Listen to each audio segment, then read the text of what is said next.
لە نێوان باڵەخۆشەکەی کابرا و موچە ناخۆشەکەی هەرێمدا یان دەتوانین بڵێین موچەی فەرمانبەرانی هەرێم لە نێوان تاران و واشنتندا.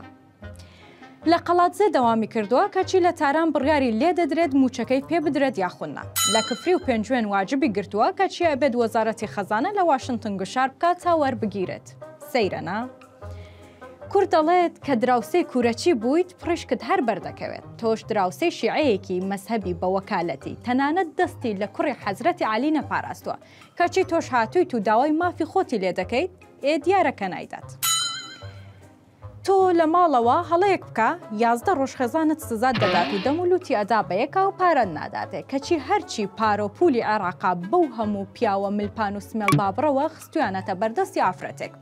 ئەگەر کەسی دەست نەکەوت لە ئاوێنەشدا جنێو بەخۆیەدات. تەیف هیچ تەیفی نییە. هەر ئەندامێکی چوارچەوەی هەماهەنگی زەڕەیەک لە ئەمریکا، سعودیا، ئیسرائیل، ئیمارات و تورکیا تووڕەبێت لە کۆبوونەوەی ئیتاردا دەڵێت کورد عەمیلی ئەمریکا و غەربە نەکەن پارەی بۆ بنێرن. کەواتە ڕازیکردنی 7 سەرکردە شیعەکە بەخوالانی کەم دوو پەیامبەری تریەوێت.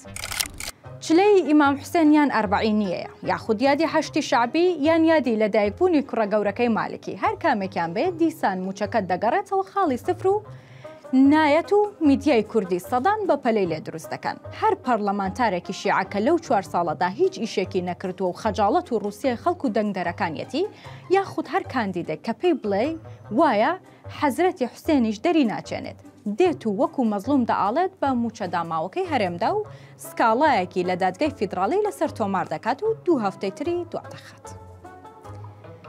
لەم کوردستانی خۆشمان هەر میدیایە کاری نەبوو هەواڵی دەست نەکەوت پرۆگرامەکەی ئێوارەی ڤیوی بۆ نەهات بوو یەکسەر دێت و پەلاماری بە پەلەیەکی موچە دەدات و دڵی هەزاران موچەخۆر ڕادەچڵەکێنێت. هەندێک جاریش کفر بە گیرفانمان دەکات.